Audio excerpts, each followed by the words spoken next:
Good morning, everyone, and thank you for joining us for this online policy dialogue. For those that don't know me, my name is Ricardo Borges de Castro, and I'm an Associate Director and Head of European World Program at the EPC. And it's indeed a privilege to welcome you all and also our speakers to this timely event, which is also part of the EPC's 25th anniversary celebrations. Indeed, I mean, we turned 25 this year, and we also thought that this event would be important to help hold it under the celebrations of the 25th anniversary of the EPC. And before I continue to present our distinguished panel, I would just want to say a few words on behalf of the EPC. The European Policy Center strongly condemns Russia's unprovoked invasion of Ukraine. Its latest acts of military aggression are horrific, unjustified, and are in gross violation of international law. There is no doubt that the attack will lead to immense human suffering and loss of life, and it's already causing that. It is the people of Ukraine that are now at the forefront of our minds as they brave death and destruction and valiantly defend their country against Russian terror. We stand by Ukraine and unequivocally support its right as a sovereign state to determine its own future. Thank you. Today, I'm indeed delighted to be joined by the panel that is able to discuss the impact of populism and populist movements on national foreign policies, but as well as EU policies and foreign policy making. We will take as a starting point a new special issue or a special issue of the Journal of Comparative European Politics from December 2021, which is titled as Tracing the Impact of Populism on European Foreign Policies. We will also have the opportunity to revisit the EPC's landmark publication, Europe's Troublemakers, the Populist Challenge to Foreign Policy. So with these two publications in mind, I'm really delighted to welcome Lequesne. He's professor of political science at Sciences Po and one of the editors of this new special edition. David Cadier, assistant professor of European politics, University of Groningen, also the editor of this new number. Rosa Balfour, she's director at Carnegie Europe, and one of my predecessors. So I've had really big shoes to fill. Rosa, we're delighted to have you as we are with Christian and David. Also with us, Janis Emmanouilidis, Deputy Chief Executive of the EPC and Director of Studies. And last but certainly not least, Fieschi, Founder and Executive Director of Counterpoint. Rosa, Janis, and Catherine were part of the effort on Europe's Troublemakers, so we are also very delighted that we can have you. Before I pass the floor to our first speakers, let me just give some housekeeping rules. We will begin with opening remarks by David Cadier and Christian Lequesne of around up to 10 minutes each of them to present the main findings of the study. Then we will followed by reactions and then reflections from Rosa, Janis, and Catherine of about 7 minutes each as well. After this, the panel discussion, I will start the panel discussion, but also bringing other authors of this special issue for sort of some rapid fire interventions of about 2 minutes. And of course, I will take questions from the audience.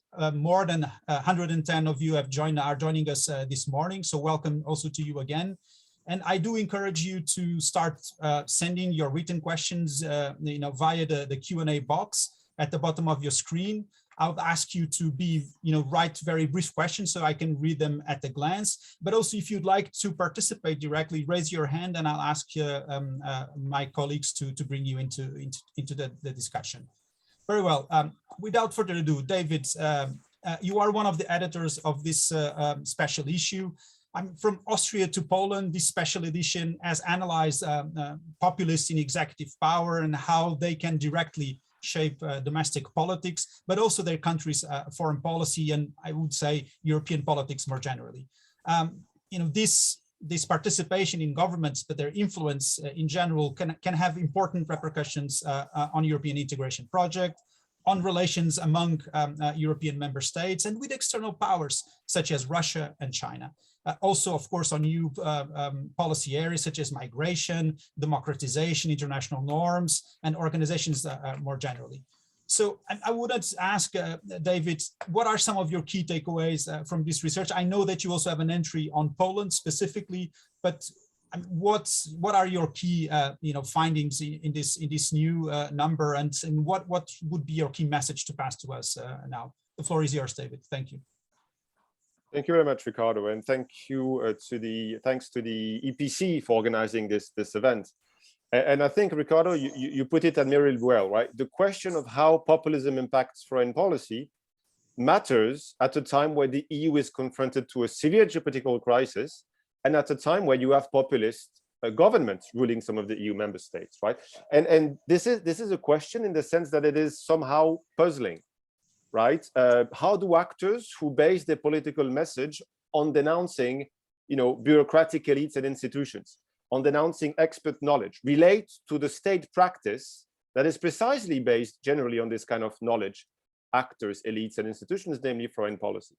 And maybe this is a way to complement the EPC report that you mentioned, in the sense that in our study, we really focused on populist governments or leaders, so populists in power, right?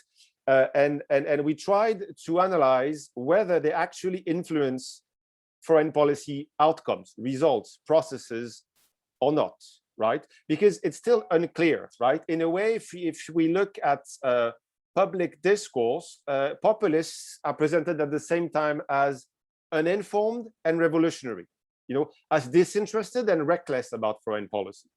And so we try to apply a common framework, a common ethical framework, and to look at various cases for comparative analysis. These cases are Austria, Poland, Hungary, Italy, and Greece. And it gives me the occasion to actually thank all the authors of the special issue who brought their respective expert knowledge on these countries. Some of them are on the call, and hopefully they can contribute as well. So here is what we found in a nutshell, some flashpoints.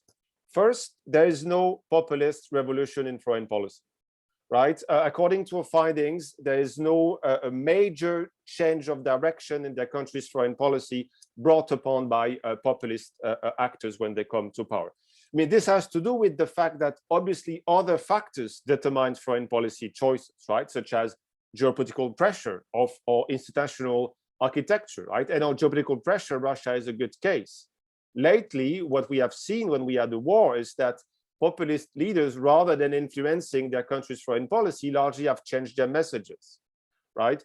I mean, referring to the case I work on, as you mentioned, Poland, I don't think Poland's reaction to the war in Ukraine would have been much different if it was a non-populist government in power, right?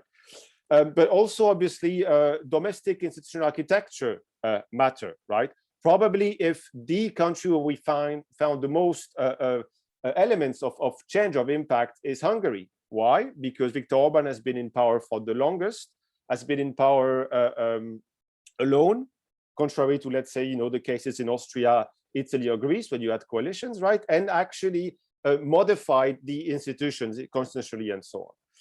Second point, maybe this is more my personal interpretation from the findings, interested to see what colleagues think, is that I would not only say that there is no populist revolution in foreign policy, I would also add that there is no populist foreign policy, in the sense that populism as such does not translate in programmatic, substantive, and common ideas in foreign policy.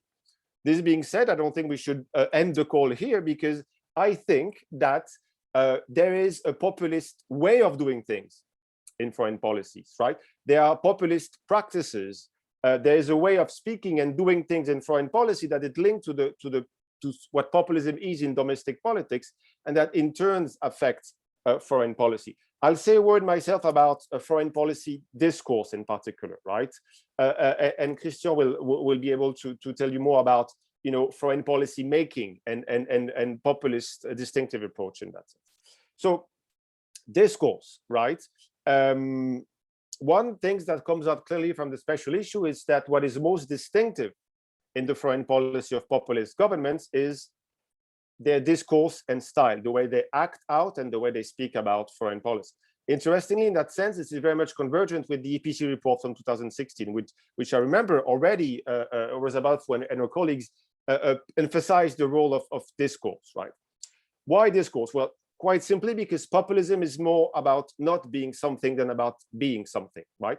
So in constructing, let's say, the people or the us in opposition to the them, the elites, populist leaders, actors, call upon certain objects and subjects of international politics, right? So referring to Poland, for example, the peace government has very much built its foreign policy identity in opposition to Germany, right? Because Germany, but also, let's say, Berlin, Paris, or Brussels, are somehow representative of the elites of the European system, right?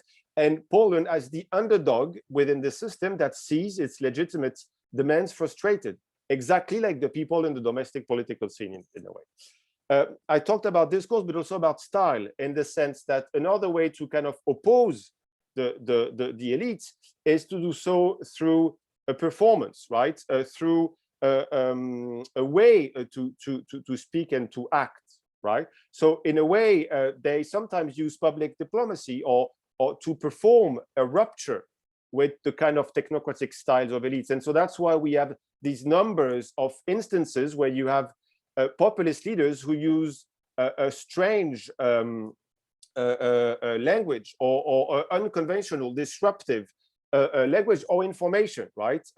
I could refer to cases in Poland where the former Minister of Defense used conspiracy theory within the Polish parliament that were then traced back to a Russian disinformation website, right? Where you had a Polish Minister of Defense relaying Russian disinformation. This is something that is really not common. The point is, though, is that this is not just cheap talk. This is not just inconsequential rhetoric. This is not posturing, because what we're trying to say is that these discourse and style influence and shape the structures, the context in which foreign policy is debated, discussed, formulated, and implemented, right? So the idea is that through their discourse, populists imprint certain images of the state's identity, certain images of other actors, right? Certain perceptions of threats that stick in the public debate, especially because now when they are in power, they control the mean of public communication. So in terms of influencing foreign policy results, it sometimes has led to a redefinition of the prioritization of partnerships, right? I think in the case of Hungary and Poland, it's quite clear, right? That, for example, as I mentioned, Poland very much downgraded Germany as a top foreign policy partner, right? While the previous non-populist Polish government had as a priority to install itself in the EU core, rather this government has been trying to build an alternative core, right? It has invested much more in relations with other Central European countries, notably through the 3 Siege initiatives, and opposing rather some of their former partners like Germany. Same in Hungary, right? Obviously, Viktor Orban's attitudes towards China and Russia can be seen in that sense, in redefining a partnership precisely based on this populist discourse, right? But beyond I would say, images of self and others, because that's what's about, there's also images of the state and security perceptions. The case of Italy, Fabrizio Cotica is on the call, I think he can say more. But one thing that I found interesting is that he shows that, well, there's not much change in Italian foreign policy under the yellow-green governments when the Lega and the Cinque Stelle were in power. One thing that has been affected, though, is Italy's image in Europe, right? Same for the case of Austria.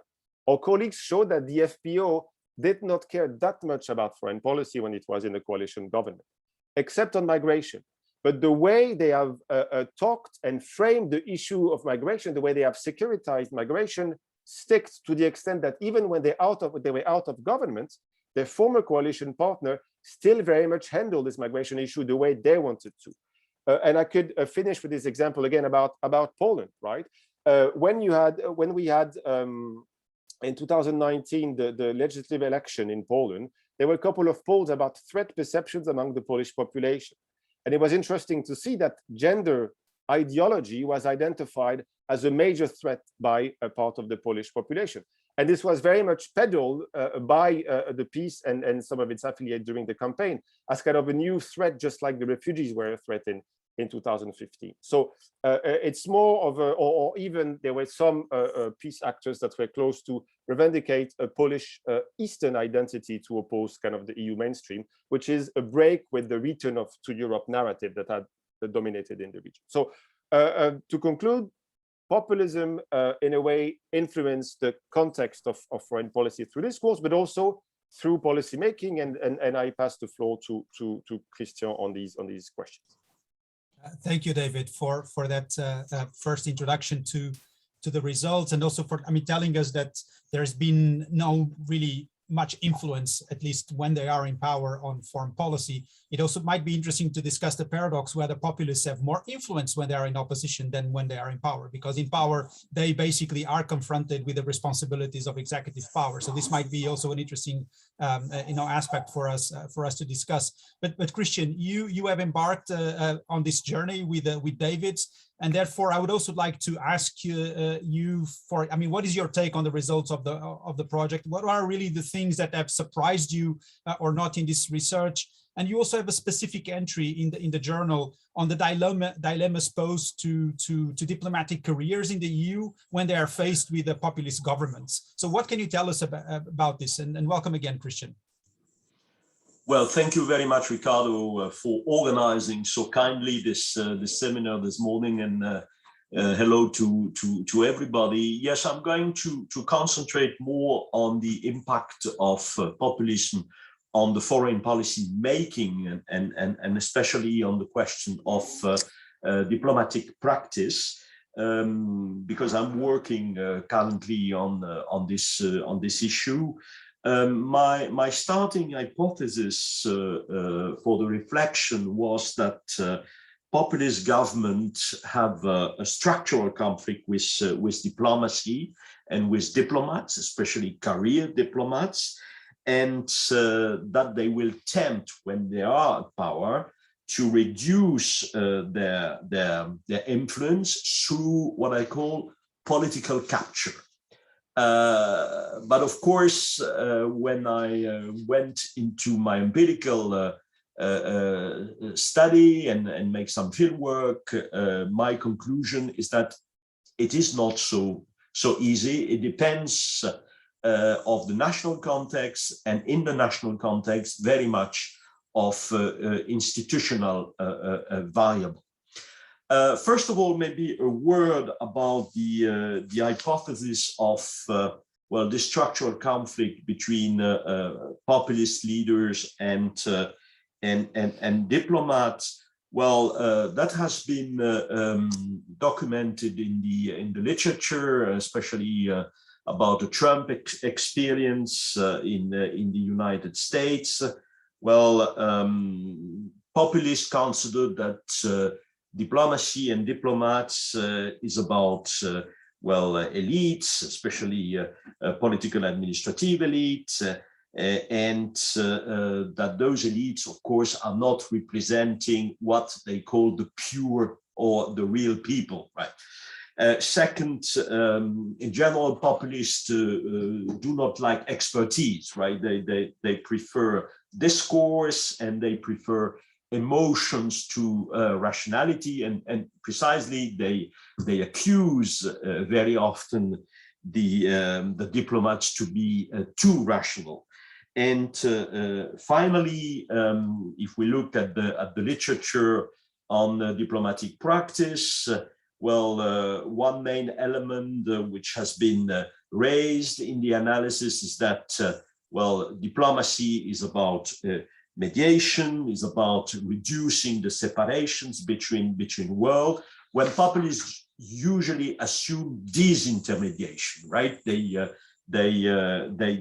prefer conflict to negotiation, and they very often accuse the diplomats of being weak or not defending enough the national interest because they choose the way of mediation.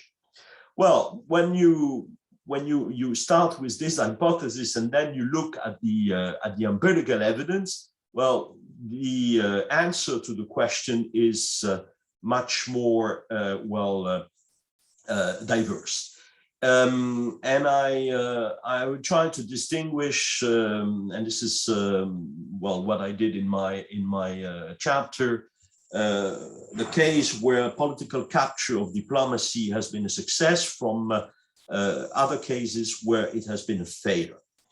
A success is probably the Polish case. If you look, I'm not going to enter the details, but if you look at the 2021 reform of the diplomatic service in Poland, well, we can conclude that there was a political capture. Most of the senior career ambassadors in particular have been kicked off from the service, replaced now by people who are political appointees and are appointed just because they are close from the party from peace.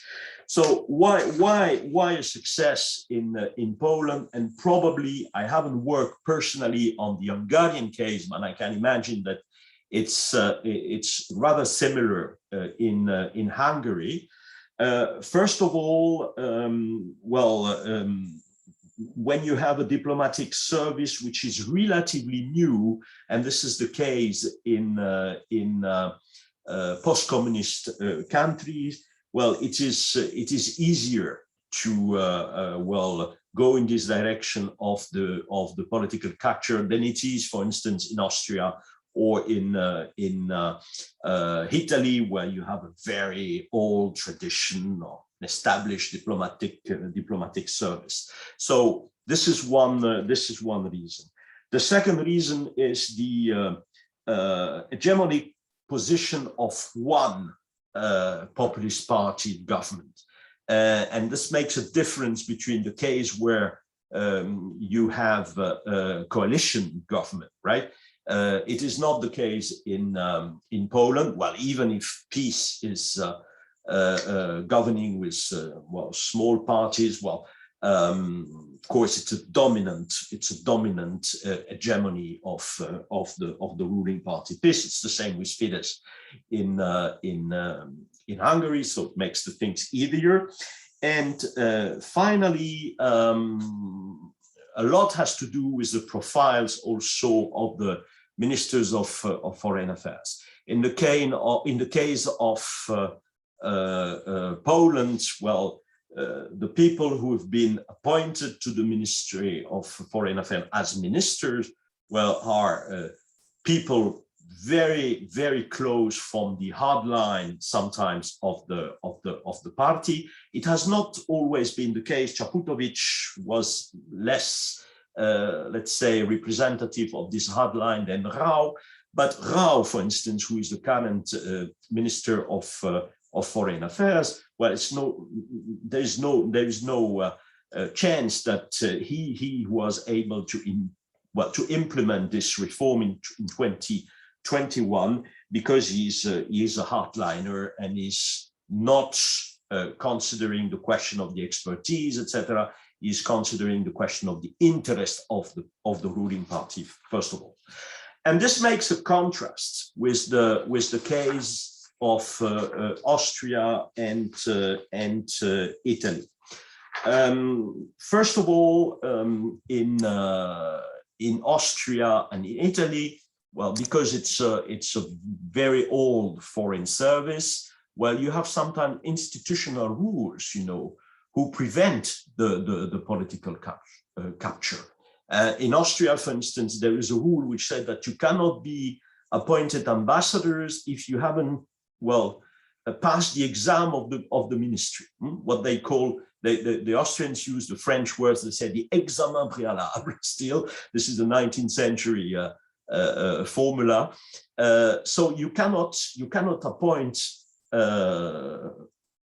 political appointees in embassies, for instance.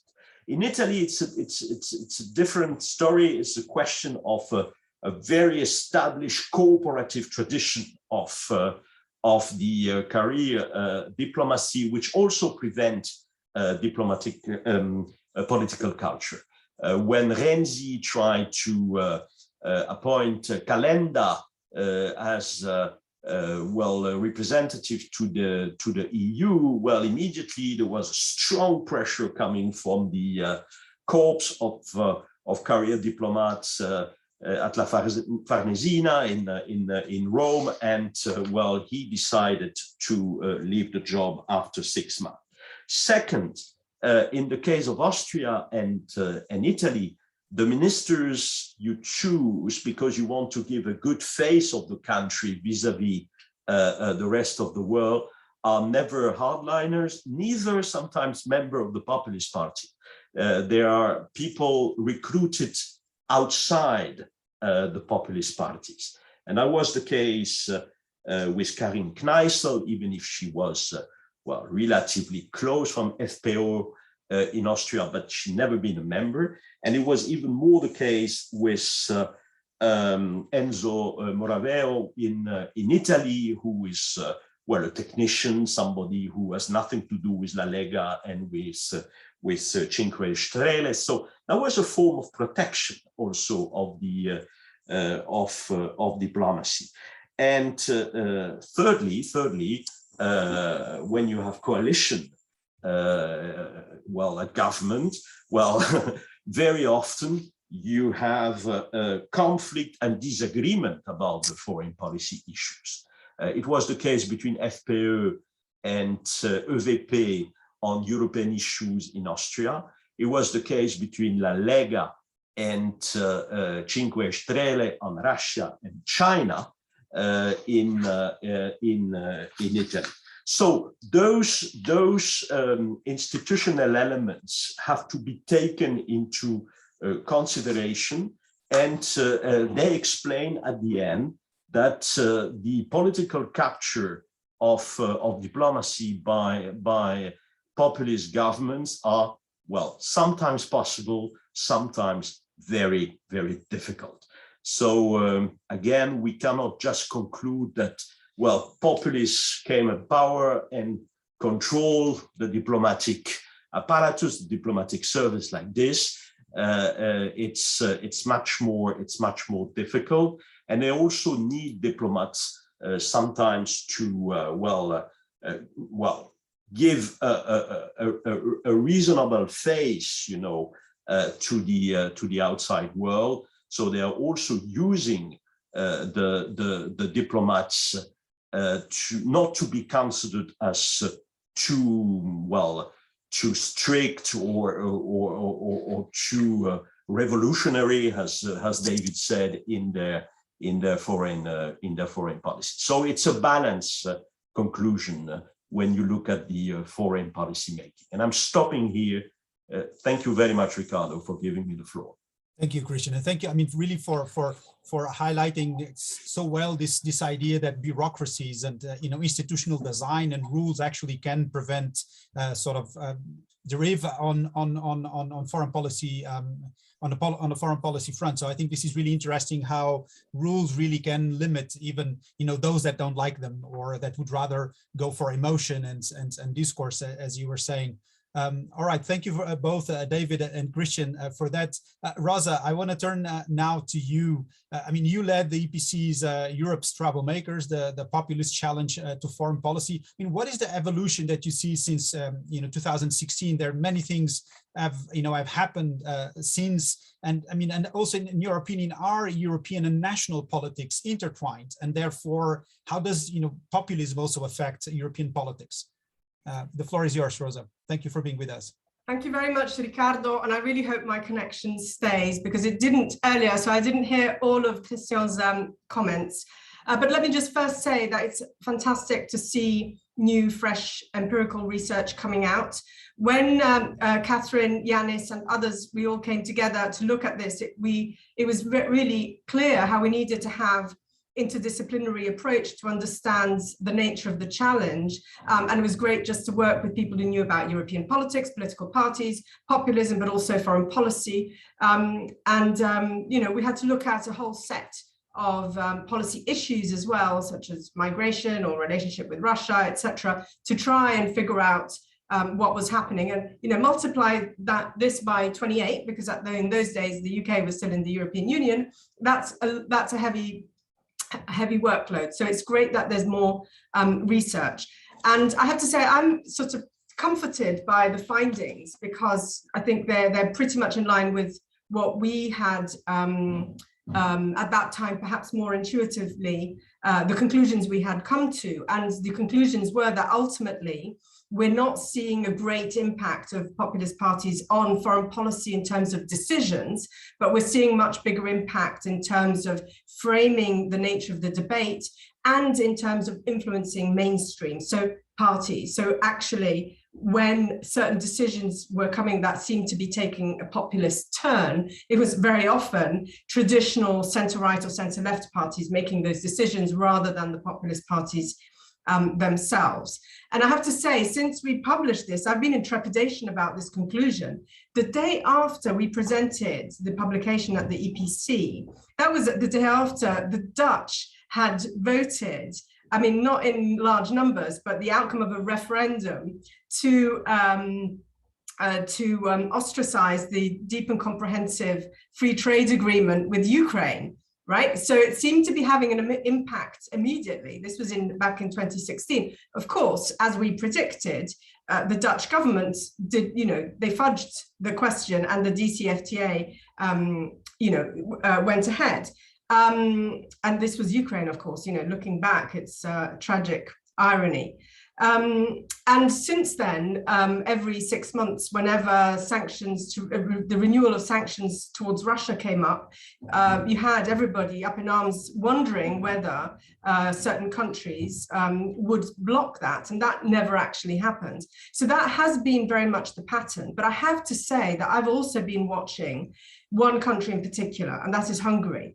Because Hungary, since then, has actually upped its game in terms of ostracizing foreign policy on a whole range of populist issues, the issues Orban has mobilized upon to stay in power, and has never done it too far on the two blatantly obvious matters, such as sanctions towards Ukraine, but has blocked all sorts of other texts and declarations because they contained the word human rights, or because they contained the word migration, or because they could upset friends of Viktor Orban in Moscow or in Beijing. So this has actually been happening, this sort of undermining foreign policy and foreign policy unity. And I think Hungary really has become the biggest headache for the Political and Security Committee in the EU. But how much is that a function of populism, and how much is that a function of where Orban has taken Hungary? And I suspect it's more a function of the latter rather than because of populism per se. And if you look elsewhere, so it's Orban pursuing a different view of Europe. It's Orban entertaining relations with foreign countries, and therefore often putting forward positions that reflect the interests of these other countries. Because if you look at other populist parties, that same thing hasn't quite happened. And I think we can make a few distinguishes perhaps. And I think I'm going to do them in the interest of time. I'd like to relate them to what's happening at the moment. Because I think it's very significant what's happening with the Russian invasion of Ukraine. Up until the 24th of February, the US was sharing intelligence with European capitals precisely to explain the nature of the challenge. And whereas, obviously all governments were listening, but there was a significant degree of incredulity with respect to what the US was actually saying. And I think this is because European countries have quite deep relations with Russia, and were failing to see perhaps some of the goals that the Kremlin was pursuing. Overnight, this changed, right? And what we've seen now is that all the large countries in the EU have shifted significantly their position with respect to Russia as a consequence of the Russian invasion, right? But until then, this hadn't really happened. And so you had a combination of populist influence, and a lot of the populist parties are pro-Russian, not all of them, but a lot of them. And interestingly, both on the left and on the right for different reasons, and maybe we can say a couple of words about that as well. But the big part countries, so Germany, Italy, France, that's gone completely. It's disappeared, and I think that will not come back. The populist parties in these countries have been scrambling, some of them. So you've had 3 presidential candidates who had pro-Putin positions, pro-Russian positions, shall we make it a little bit more blurred and nuanced, until the 24th of February. They've had to eat their words. And I also want to come back to this. Ditto in Italy, with a certain degree of embarrassment. Yesterday, Salvini was contested at the Polish-Ukrainian border for what he's done, what he's said in the past about Putin. So these have all shifted, but others less so. AfD and FPÖ are much more ambiguous and ambivalent about Russia. Okay, so what I think, just focusing on the Russia question, obviously a lot depends on how this war will end and how the narrative will be told in Moscow, in the rest of Europe, etc., about and Ukraine, of course, about the end of whenever that time comes and how it will end. A lot of it depends on that. But I think what happened was that overnight Putin squandered all that mainstream support that he got, which was the result of a combination of historic ties, business ties, etc., plus the populists, right? And that percolated in the mainstream media. That's gone. The mainstream media now is clearly, has taken a position, has taken off its rose-tainted glasses with respect to the Kremlin. But I think that many of the hardcore populist parties will retain that ideological position. And here, let me go back to Hungary and why I've been worrying about Hungary's impact on foreign policy.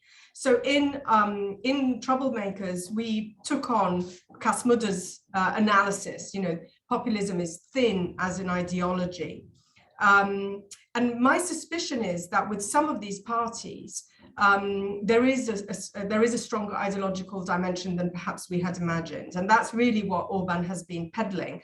And it fits in very nicely with many of the ideas that Putin himself has been putting out. He's been writing them down recently. It's a patriarchal, chauvinist, conservative, religious ideology.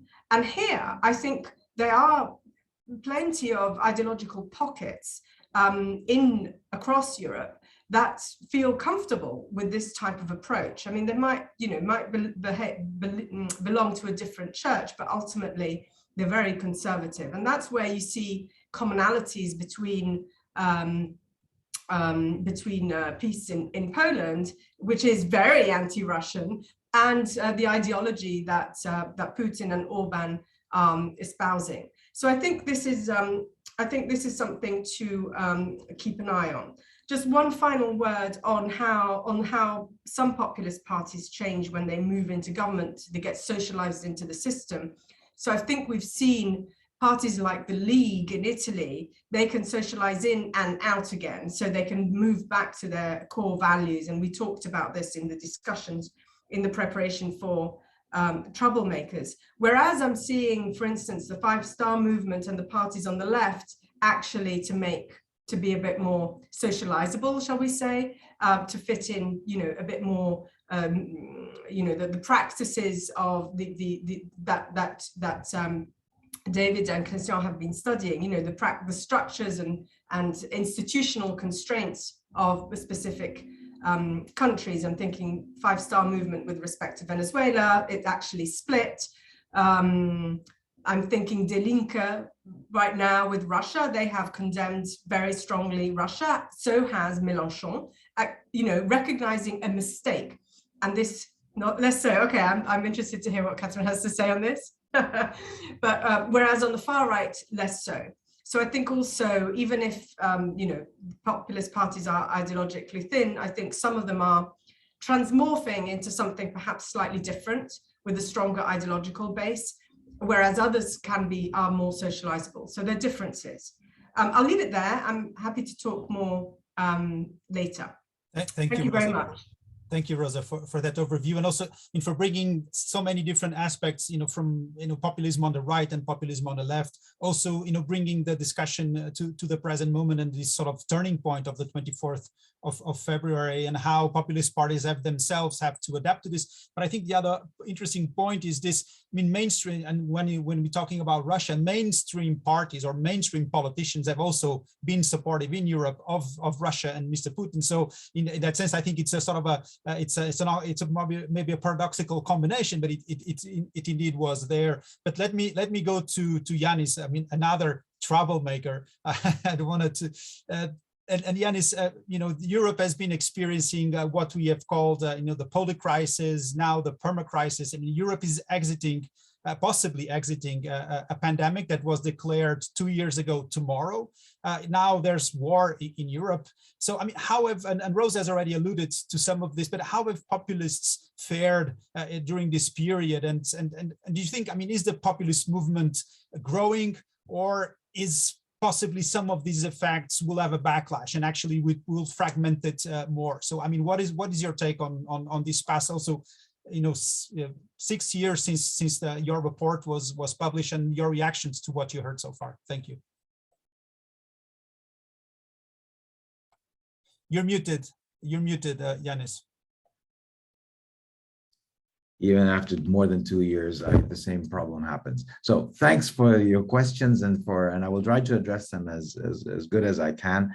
And I'm very happy to be among this panel, to hear new knowledge coming from David and Christian, empirical work which has been conducted.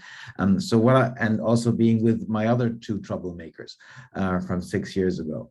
I will share 3 remarks or reflections with you, but I want to start with a meta point, which is when we were thinking of the EPC at 25, and I was thinking about successes of the past, one thing that immediately came to my mind was Europe's troublemakers. And it came to my mind because, and I thank Rosa again for that after so many years, that when she came up with the idea, this was very much ahead of its time. People were not that interested in the foreign policy dimension of populism. So it is very nice to see that this work is being followed up, and there's now more work being done on this. So thanks to those who are conducted in new work, but also to Rosa, who made us at the time engage in this project and come up with the idea. And when I went through the publication of the time, I think that yes, a lot of the findings, but also of the recommendations are still valid. Now, Rosa, you mentioned the role of ideology. We probably would now see a bit differently than we did 6 years ago, and I agree with that. But I think in general, many of the findings and also a good part of the recommendations are still valid today, although much has happened. If you look at Brexit, Trump, the COVID-19 crisis, now what is happening with respect to the war in Ukraine.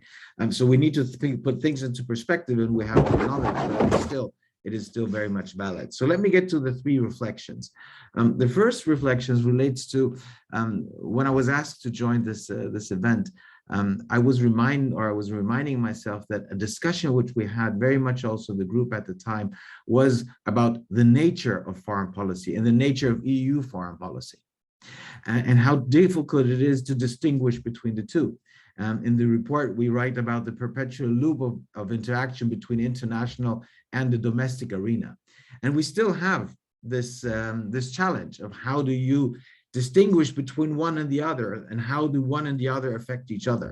And that is what makes also the analysis of the effects of populism on EU foreign policy or on foreign policy in general very, very complicated, because you have these strong links between national and foreign policy issues. If you think of one chapter of the poly crisis of the last 10 years with respect to the migration management crisis, that was probably the most obvious moment where you had a very strong link between national discourse, identity discourses, which we saw how difficult they are and how problematic they are, with respect to how then you deal with the foreign policy elements of this migration management crisis. So we were seeing how these things were intertwined with each other. And the second point is, how do you actually define foreign policy in the European context when you look into member states? So is a policy vis-a-vis the European Union a national, or in certain times and moments also foreign policy? Or is it EU internal policy? So you have this other aspect, which you always need to think of, which makes the analysis of populism so difficult.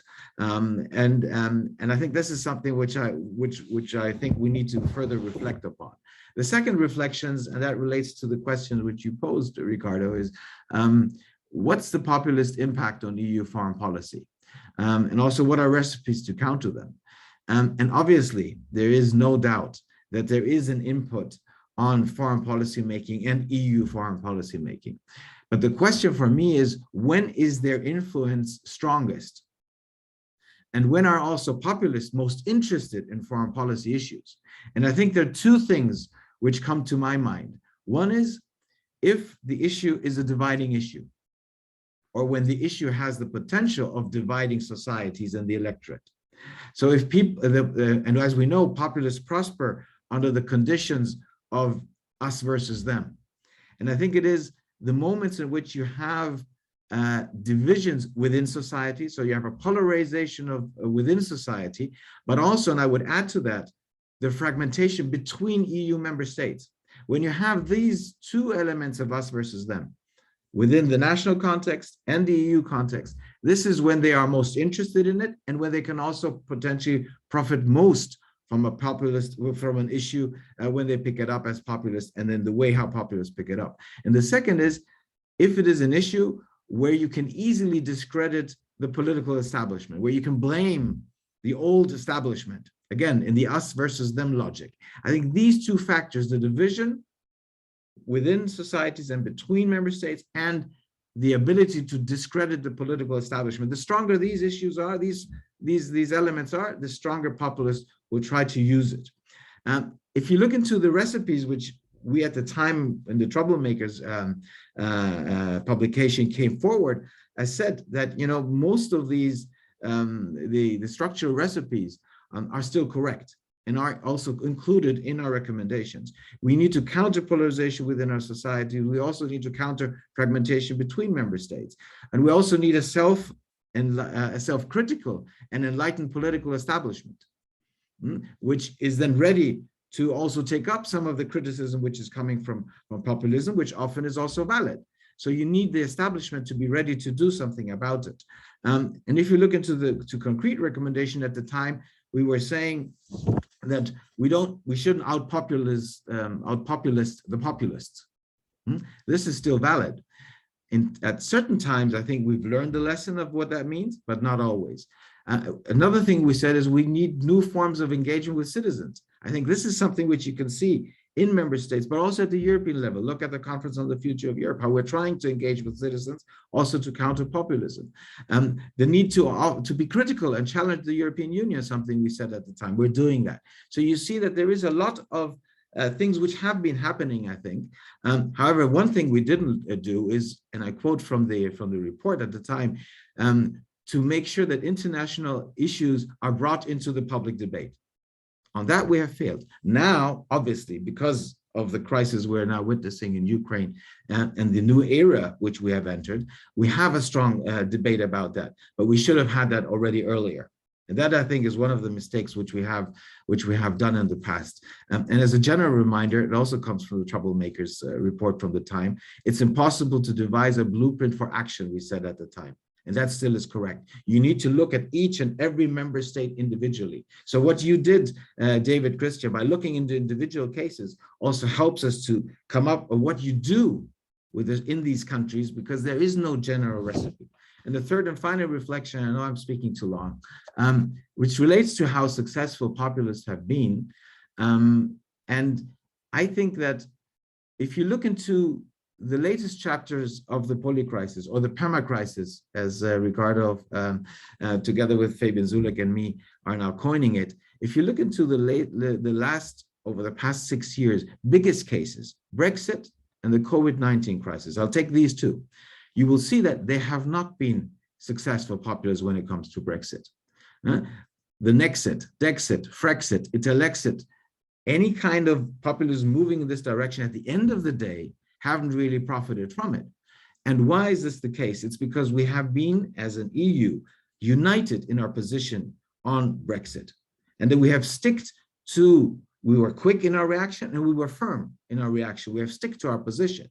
I think that's a lesson to learn. COVID-19 crisis, again, I think, yes, this has been and it still is a divisive issue, and populists have tried and in some cases have also accomplished to succeed by putting this on the table, but overall, they have not really been successful.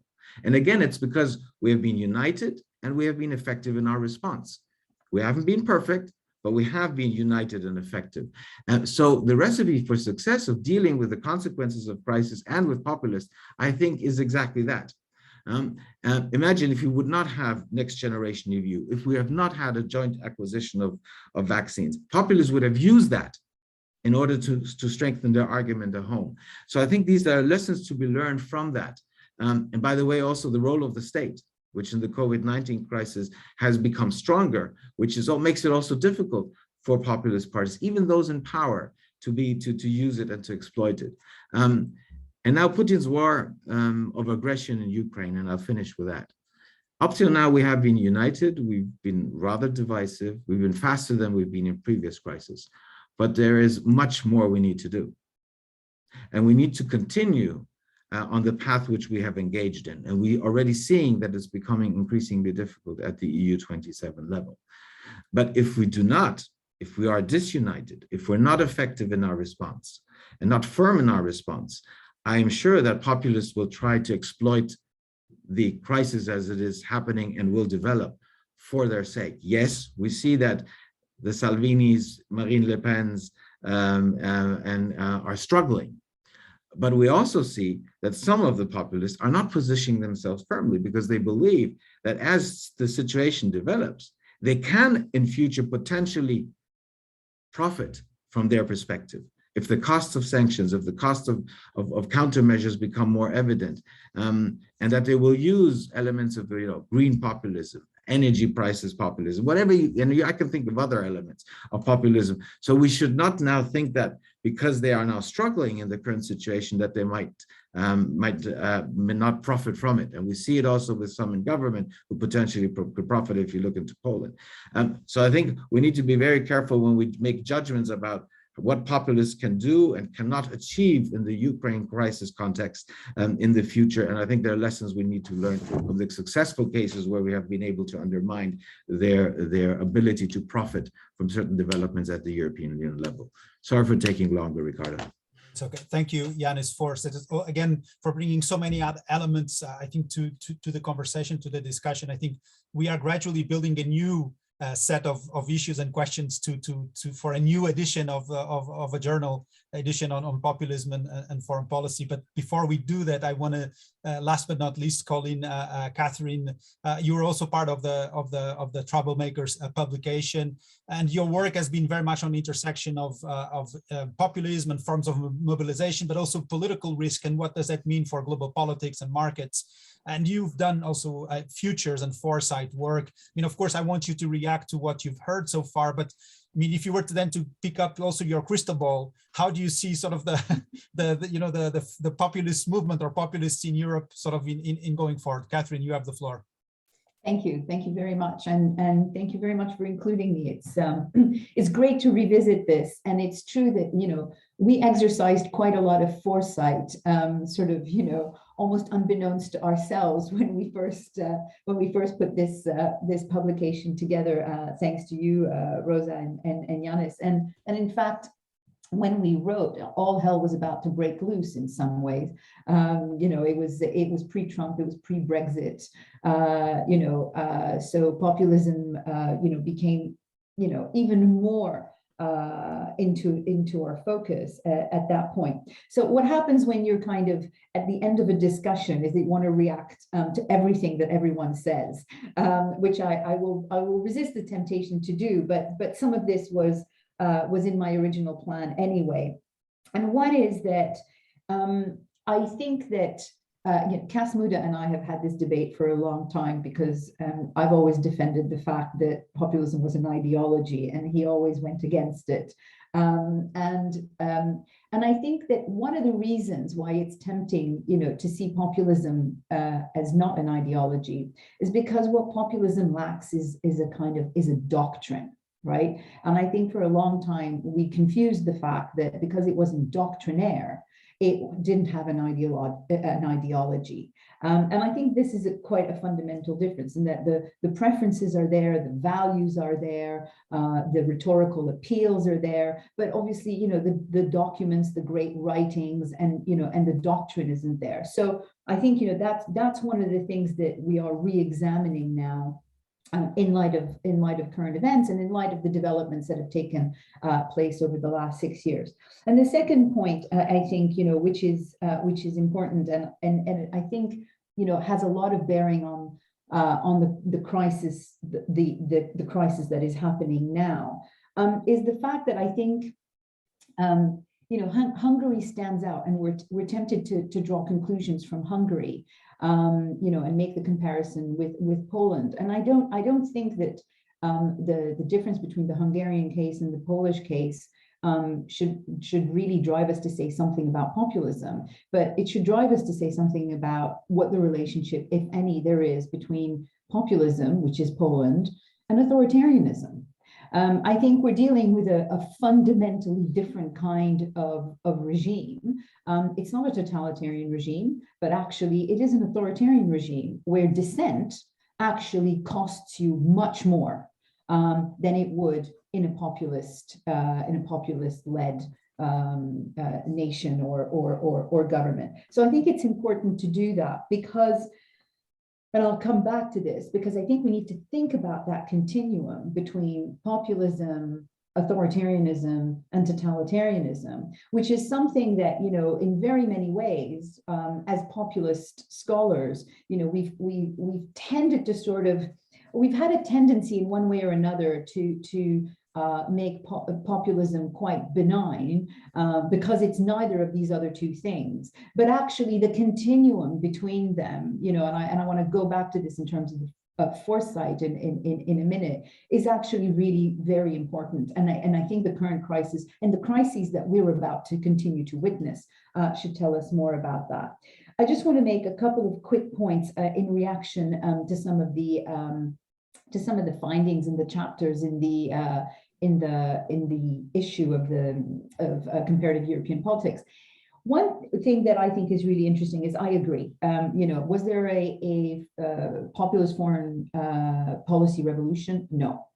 The other question about, you know, is there such a thing as populist foreign policy? I mean, I would kind of agree with that there is no real populist foreign policy, partly because there is no doctrine. You know, I mean, part of the capacity of populism, it's the capacity to adapt. You know, it's, as one person put it a long time ago, it's a kind of chameleon ideology. So I think that explains it. But I think one of the things two things are really interesting. One is that no matter what, these parties, whether on the left or on the right of the populism spectrum, they are nevertheless in thrall to strong men, and I emphasize on the men, strong men politics. And that, therefore, I don't think it's in lieu of a doctrine, but it certainly kind of gives I think, an ideological architecture to some of their foreign policy. So there's an admiration, you know, if you're on the right, there's an admiration for Putin. If you're on the left, there's an admiration for Xi Jinping at the moment, right? And, you know, and it's much easier for the populists on the left at the moment to disengage because they have other figures that they can still, you know, kind of rally to, whereas Putin is, you know, let's face it, discredited more obviously. But I think the second interesting point here, you know, aside from strong men politics, you know, and a streak of nationalism, and if your nation is bound up with, you know, a religious identity, you know, the two dovetail quite nicely. So, you know, you basically have Poland reacting in a way that is nationalistic and Christian to opening up its borders.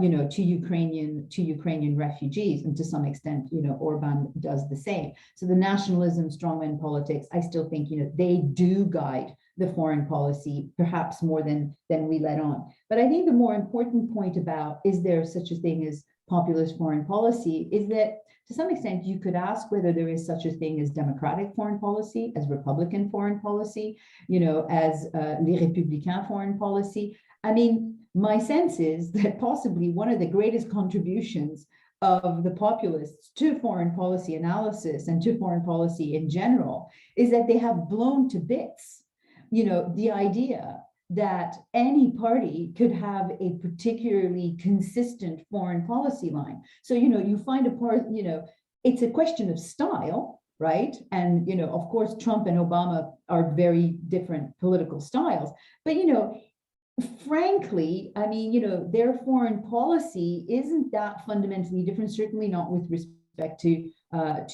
China or particularly with respect to Russia. A veneer of difference with respect to Europe, but really, you can see Biden saying, well, we care about Europe, right now, but could you please sort yourselves out now that we've told you what's about to happen so that we can get back to worrying about China. So I think that that's possibly one of the most important contributions of the populists to this, is that they have shown that actually, first of all, I would argue that domestic politics and domestic sentiment, is going to be taken into account, in no small measure, and it's going to have an impact on how you conduct your foreign policy, which basically means you can't afford to be quite so doctrinaire anymore, whoever you are. And I think that they've also shown that, they have managed to fragment, mainstream parties so effectively that mainstream parties are probably having a difficult time elaborating, a consistent foreign policy. So I would argue that that has been, a real contribution. Just very quickly, because I don't want to speak too much longer. One is, in terms of the current crisis, I agree with Janis, and we've done a lot of work at the recently on where populism would go next, right? And again, this incredibly adaptive set of ideas, which is, potentially the quintessential postmodern ideology, right? You take it or leave it, given on a particular day. We've done a lot of work, particularly on climate populism. And that shows us that actually, this is a place where they're going to be particularly active, and if we think of the current crisis, energy, and possibly the movement of people and the migration, there's a boulevard, not right away, but in a little while. Populists are good at creating crises. They're not so good at managing crises that are not of their own making, but they're going to make, I think, the most of this, and I don't think we need a crystal ball for that. And then, just a final point, I think, we need to think about the continuum, between populism, authoritarianism, and totalitarianism, and the rhetoric that is going to go across these three things, for the next immediate future. There we go. Sorry. Thank you so much, Catherine, for that, and also, I mean, for giving us precisely, framing the problem, on that continuum, right, and how challenging this can still be for the future, also with all of the geopolitical upheaval that we are also experiencing in Europe. But but you sort of ended, or you also came back to the special issue, and this is, again, before I will take some questions from the audience. We have about 25 minutes left, but I want to still hear from, there are a few of the other authors, David, that are with us of this special issue. So if they would come in just to give a little bit also from their different chapters, what was sort of also key takeaways, most surprising issue in this discussion. Then I see there are already some questions in the chat. There's one person that has asked many questions. It's good that and others are raising issues. So it's great that we will try to bring them in. But David, if you want to call on your colleagues as well, and Nathalie and Clara, if we could bring them in to the conversation. Sure, thank you, Ricardo, and thank you all for the great comments. Catherine, the temptation to react to what have been said is already very much present when you speak first, right? But nevertheless, as Ricardo suggests, let me just mention three of the authors that are there. Maybe there is one point that they want to make in relation to what has been said, to their case, or something that's been missing. There is Angelos Chrysogelos from London Metropolitan University, who worked on Greece. Fabrizio Coticchia from the University of Genoa, who worked on Italy, and Johannes Plagerman, who together with Sandra and myself wrote the kind of conceptual framework. But Johannes and Sandra worked also on India and Turkey, so they might have thoughts, coming from outside of Europe. So I'm not sure whether they hear whether they actually want to add something, but just wanted to mention them at least. I mean, Johannes has raised his hand. Nathalie, can we get Johannes? Okay, there we go. And Angelos as well, and Fabrizio. Perfect. So Johannes, you have the floor. Yeah, wonderful. Thanks a lot. Thanks a lot for the debate. Really great to listen to all of you. And I very much agree with much of what has been said, also what David said earlier about sort of populism, populist foreign policy being characterized less by sort of substantive issues and more by style and discourse. I just wanted to highlight one thing that has not really sort of been mentioned enough in my view, and that's the personalization of foreign policy making under populist governments. I think that's really important, and it's maybe more visible outside of Europe than in Europe due to sort of a different sort of institutional setup. It's certainly very visible with cases such as Turkey, India.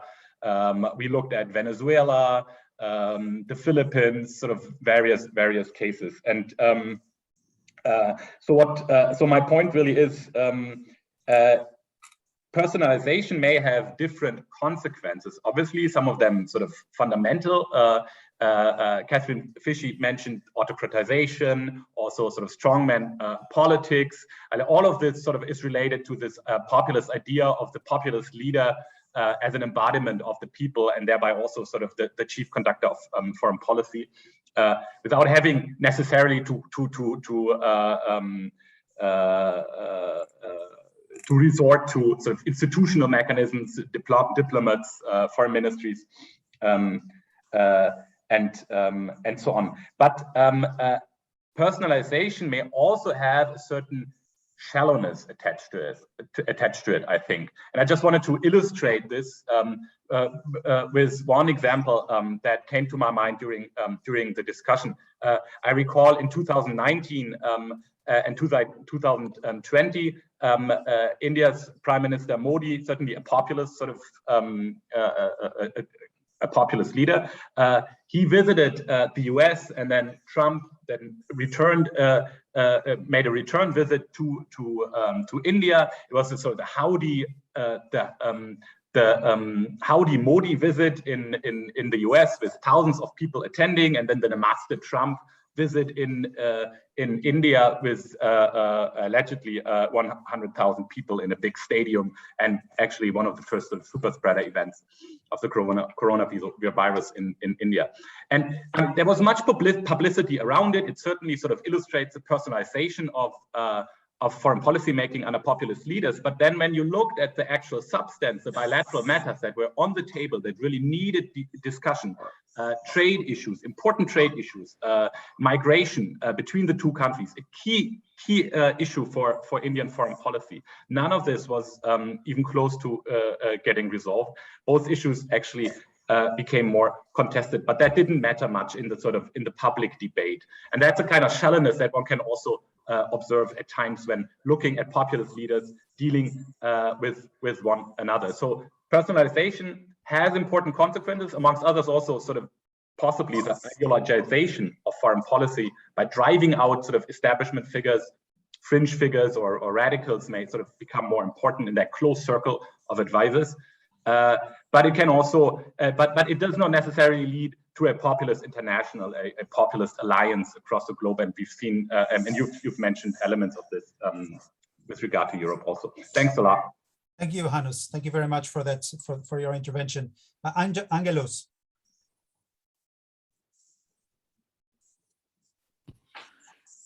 Can you hear me? Yes. Okay. Thank you so much. And again, thank you everyone for the wonderful interventions. I just want to say just something very shortly, building also on Catherine's last point, also about climate and the new kind of opportunities that arise for populists. I wonder to what extent the next frontier in studying this would be to move beyond parties. It's kind of easy to think about parties and leaders in the public sphere, and we see them all, and it's, you know, they're very prominent and colorful, and they're kind of difficult to resist temptation to study them. But if we think, for example, about anti-vaccination sentiment, if we think about now, rising energy prices, I think there's a lot of stuff. We think about the Gilets jaunes well before any of this, right? I think there's a lot of amorphous discontent building up, and a lot of it is kind of piling on top of the other as issues are now developing in a way. Nigel Farage yesterday he's now campaigning for a referendum against the green transition, right? Which I think is very fascinating, dangerous, but also very, very fascinating.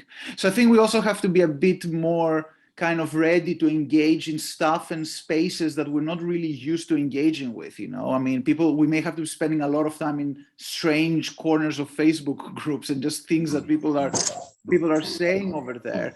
And just a final thought, I think, I'm not sure whether all this mainstreaming of populists that we talk about is really such a good thing. I personally will feel slightly more comfortable with some of those populists remaining quote unquote quite radical, but at least we would know that a lot of those sentiments would be expressed and channeled by people we see and people that we can measure with opinion polling and people that we see and we can touch them in a way and that we see them around, If Matteo Salvini is now part of the establishment in Italy, where does this anti-establishment sentiment that exists in Italy go to?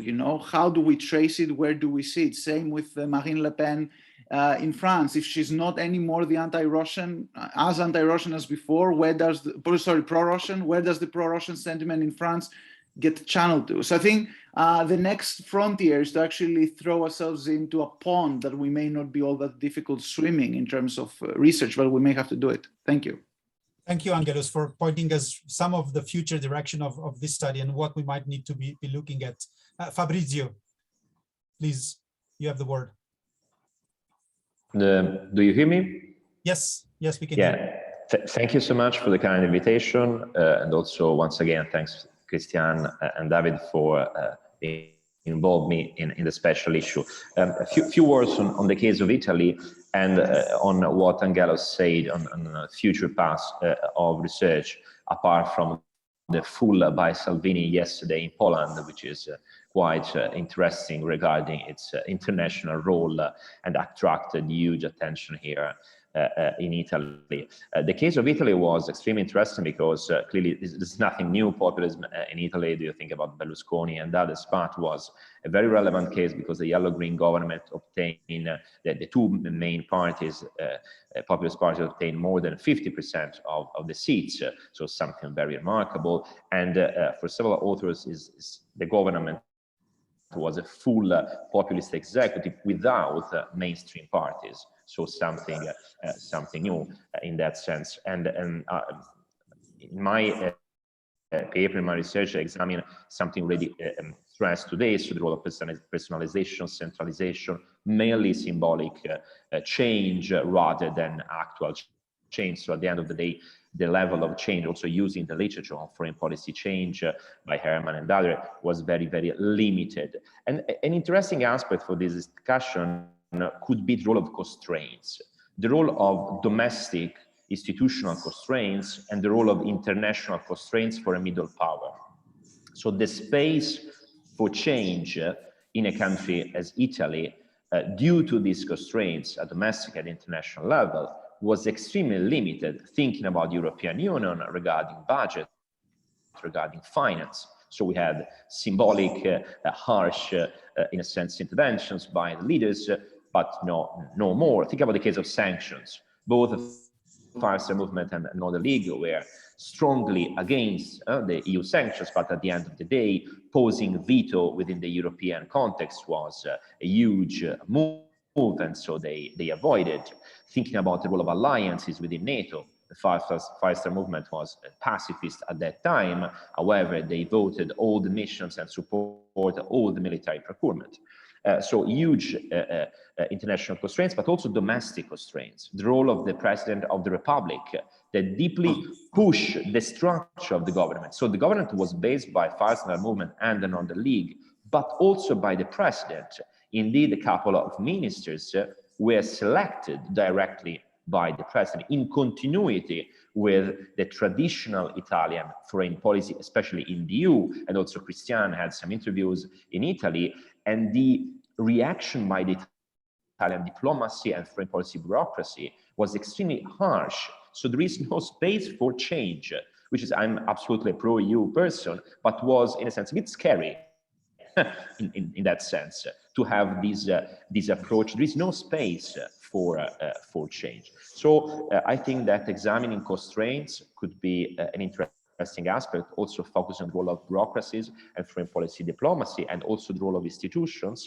And in line, and concluding in line what Angelo said regarding next frontiers, I agree with him, especially regarding the issue of energy, environment, or the issue of defense. So nowadays we are living a critical juncture in Europe regarding the militarization of Europe. And paradoxically, even radical right populist parties that are against the EU are not so against European defense as brothers of Italy, for instance. So this could be quite interesting.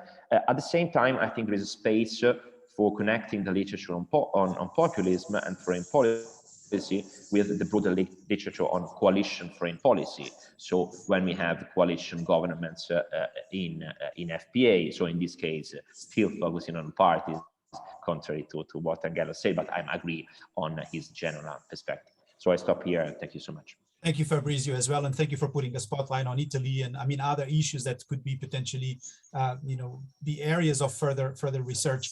I now need. I mean, we are 13 minutes away from concluding, and I do need to take some questions from our audience that has been so patiently waiting. I'll take three. Godelieve, I apologize that I'm not going to be able to ask all of your questions. So I'm going to ask three questions that are in the chat for all the speakers, and then we will go in reverse round. So we'll start with Catherine, and then we end with David. I mean, you can pick on whatever issue and on the question that you would want from the audience, or if there's other issue that of Angelo's and Fabrizio and Johannes that they've raised, if you would want to take. So in the first question from Julia Barandun, this is also actually, I think, a point that we have not explored much, but if you see any links between the anti-gender discourse and foreign policy. So that was the first question. Then a question that Godelieve had for all of you is that to what extent is populism an epiphenomenon of democratization?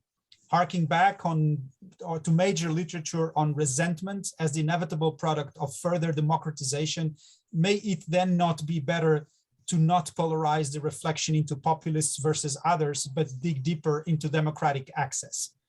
And finally, last but not least, from John Palmer, if Trump were to be elected the next US president, what impact would this have on the European right and on the future of NATO itself? So these are the three questions that I took from the floor. And now I would give immediately the floor to Catherine. Catherine, if you want to take one of these questions or other reflections that you might have, I would ask all of you now to be relatively brief so that we can finish around on time. Thank you. They're all great questions. I think, I'll take the last one on, what if Trump were to be reelected? I think one of the context, I think, is important, which is that there is a real diffidence, I think, in European foreign policy with respect to the United States at this point, precisely because, yes, the United States is trusted as a partner right now, but there is an undercurrent of what if, it all, if you forgive the expression, goes wrong, in 2024. So this is something, first of all, that people have been thinking about. And I think that on the right, they would probably, I think, use this quite adequately. We can't be marginalized. This is, there's a lot of recuperation that could be done here. You can keep us down for one electoral cycle. There would be a renewed sense of the election was stolen. The possibility of arguing that, representative institutions are really broken and need to be looked at again. And this would be symptomatic of the fact that there is a deep popular demand for this. So even though I think that, you know, many of us have discounted the impact, I think for the right, it would be a huge boon. And it's something that we need to keep in mind, you know, whether it's the midterm elections well ahead of 2024 and 2024, because final word, you know, what we're seeing in terms of Biden right now is that, you know, yes, there have been a few polls whereby he's doing better on a cross-partisan level. You know, once these sanctions, you know, start to hit, even if they hit the United States, much less than they will Europe, the fact is that, you know, there may be a backlash on this. Thank you, Catherine. Thank you very much. Janis, your turn. Yeah, I'll share two remarks. The first one relates to something which Catherine said and which was also picked up by Johannes. And I think this is enormously significant with respect to what's happening now in the context of the crisis in front of our eyes, which relates to strongman populism and to the personalization of populism. And it will be extremely interesting to see how what is now happening, how we are perceiving Putin, how we are perceiving his role in the current context, how also the Russian population will eventually react or not react to what he's doing, on what kind of effect that will have on the personalization of populism in future. I cannot look into the crystal ball, and I won't even dare to do so, but I think this is something which we should very carefully monitor and have in mind as the situation progresses. And let me also refer to the question posed by John Palmer on Trump's potential election, or the election of a Trumpist. Might not be Trump. If that would happen, and I think that's also what Catherine was trying to tell us, it will obviously have a significance. But I think it is already having a significance as we speak in the current context. Because if you look into the reaction to Putin's war of aggression, obviously there's a strong eye on what potentially 2024 might mean. Also midterm elections might mean. How this is affecting the discourse in the US and how that then has potential repercussions in case in 24 or in 28, there's a Trumpist coming to power. But I think the biggest question is as to whether we understand how much we are under time pressure. And I feel that, yes, we're seeing strong reactions to what is happening in Ukraine at the present point in time, but I don't think that we have fully understood under how much time pressure we now need to act in order to prepare ourselves for potential difficult situation from 24 onwards. So when I hear that we need to discuss, we need to do this and we need to do that, I sometimes fear that we have not understood how much the time pressure is. And if we take the Trump factor into the equation, I think that's one element, not the only one element, which has to make us very, very aware of under how much time pressure we're now operating, not only with respect to what's concretely happening now in Ukraine and how we're responding to it, but also in terms of what we will do at the European level to prepare ourselves for what comes after, whatever will happen in Ukraine. Thank you, Janis. Rosa, the digital floor is yours. Right, I'll try to be as quick as possible. I think with respect to the transatlantic relationship, two things. The first is that the administrations, the governments, the EU is working hard to fireproof the relationship from a post-Biden era, whatever will come. But what they're not doing, or what is not being done sufficiently, is actually looking at the structural causes that led to Trumpism and populism. And that is, in my view, flawed democracies that are not inclusive enough. And therefore, that's not being done enough. So that's where there's a sort of disconnect between what is being done by governments, you know, with respect to tech, with respect to geopolitical competition with China, with all those big themes that are going to govern the world. In that sense, they're working, but less so on renewing democracies from within, which I think partially also answers the other question about populism and democratization. In my view, the way forward is actually to democratize more, to make democratic politics more participative, precisely to fireproof from the rise of extreme populism that will always be there, but at least that it doesn't eat into more mainstream opinion. On anti-gender and foreign policy, simply because I think if I don't say two words, I'm not sure others will, I don't know, but justice, and it's not, strictly speaking, it's not my topic, but it is a core value of that authoritarianism that I was referring to at the beginning. And that's where I agree with Catherine on the continuum. And Hungary has shifted to authoritarianism. So whether it's populist or not, it doesn't matter. So policies against women, policies against LGBTIQ rights, the conservative, patriarchal, chauvinist view of the world, that is very strong, and it translates into a foreign policy that is state-centric, that it doesn't respect human rights, doesn't respect international law, etc. I hope I was brief enough and clear enough. Yes, you were. Thank you so much, Rosa. Thank you for that. Christian, over to you. Thank you. I'll try to answer the question from Gottlieb on the populism as an phenomenon of democratization, because I think it's a crucial question. Yes, I'm sure that if we want to understand the phenomenon of populism, we need to have a sociological approach, also in terms of recomposition of social groups after the last globalization. I mean, well, what happened in the last 30 years? It's absolutely sure that the people who goes in the direction of supporting populism consider that they have been the losers of globalization versus other groups which are considered as the winners of globalization. But with a certain number of paradox. If you take the voices of populism in the UK, for instance, especially the Conservative Party, there are also people who are very well connected to the liberal global world, right?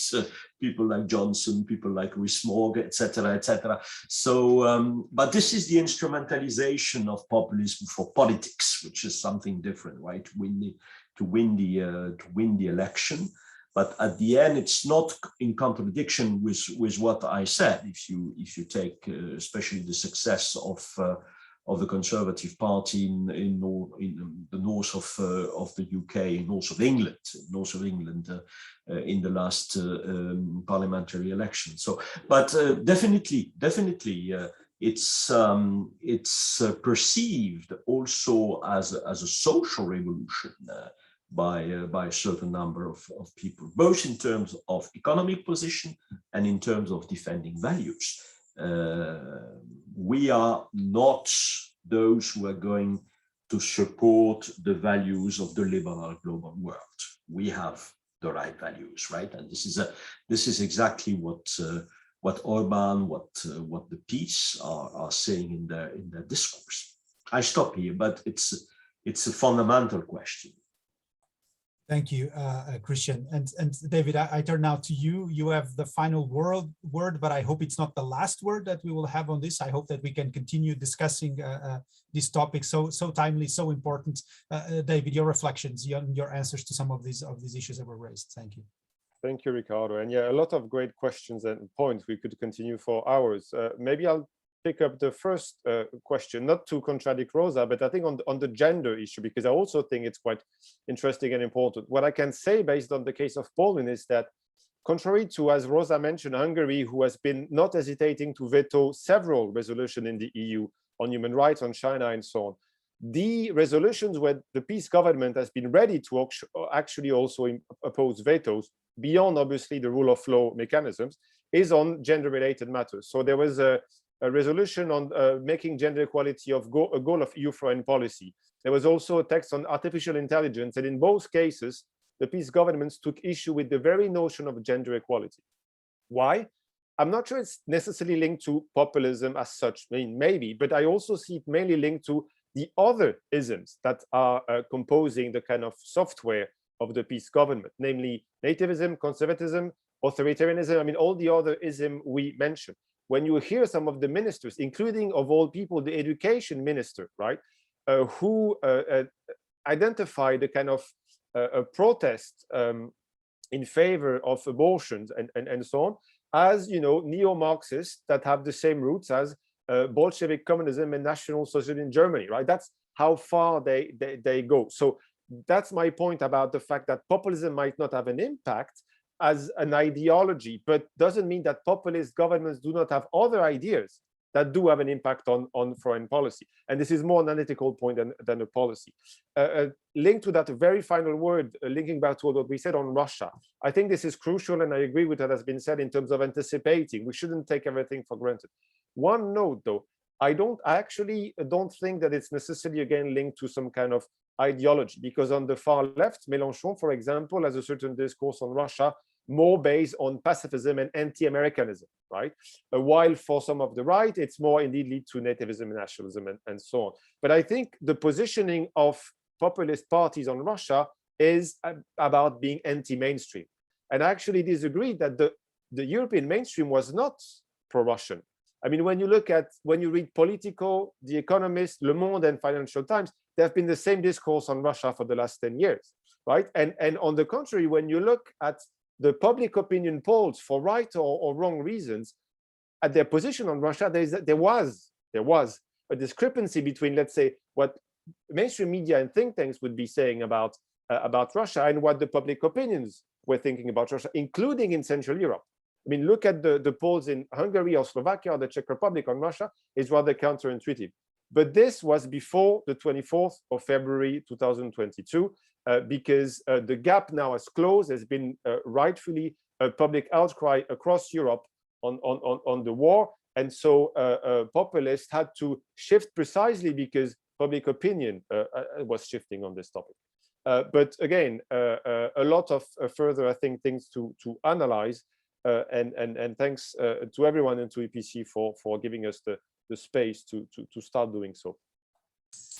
Thank you, David, for those also final remarks. I mean, it was indeed our pleasure to have you and of course all the speakers and all participants. So let me, I mean, it remains for me to first apologize to running over time a little bit, also to strongly recommend that you go and read the special number or special issue of the Journal on Comparative European Politics, tracing the impact of populism on European foreign policies, but that you might also want to revisit Europe's troublemakers of the EPC, and really to thank you all for being so engaging, and also from so many of the questions and our participants. So it remains to me to thank you again and to wish you a nice day. Have a good day, everybody. Bye bye.